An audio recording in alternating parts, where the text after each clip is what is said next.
നമസ്കാരം, എബിനാണ്, സ്വദേശം കൊട്ടാരക്കരയാണ്. നമുക്കൊരു ചെറിയ വീഡിയോ കണ്ടിട്ട് വരാം.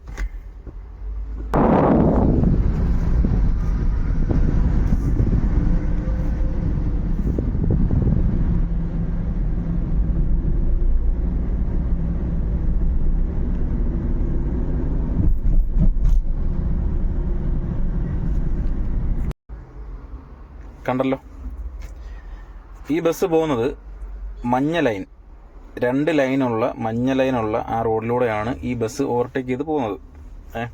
ഈ ബസ് ഓവർടേക്ക് ചെയ്ത് പോകുന്നത് ആ ഡ്രൈവറിന്റെ അക്ഷന്തവ്യമായ തെറ്റാണെന്നൊന്നും എനിക്ക് അഭിപ്രായമില്ല. അത് പറയാൻ വേണ്ടിയിട്ടല്ല, ആ ഡ്രൈവറെ പറയാൻ വേണ്ടിയിട്ടല്ല ഞാനിത് ചെയ്തത്. നമ്മുടെ നാട്ടിൽ അതിനുള്ള സൗകര്യമേ ഉള്ളൂ എന്നുള്ളതാണ് യാഥാർത്ഥ്യം.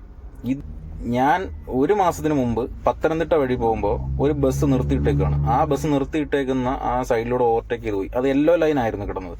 അത് ഓവർടേക്ക് ചെയ്ത് പോയപ്പം ആരോ ഫോട്ടോ എടുക്കുകയോ അല്ലെങ്കിൽ എങ്ങനെയോ ക്യാമറയിൽ വന്നു,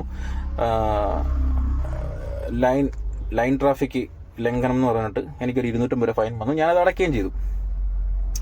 അത് തെറ്റാണെങ്കിൽ ഇതും തെറ്റാണ്.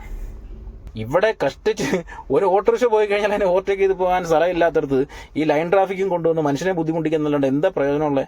ഞാൻ പലപ്പോഴും പറഞ്ഞിട്ടുള്ള കേസാണ്. ഇത് കേരളമാണ്, ഇവിടെ ഇങ്ങനെയാണ്. ഇത് തന്നെ ഇവിടെ നടക്കുന്നത്. Thank you so much.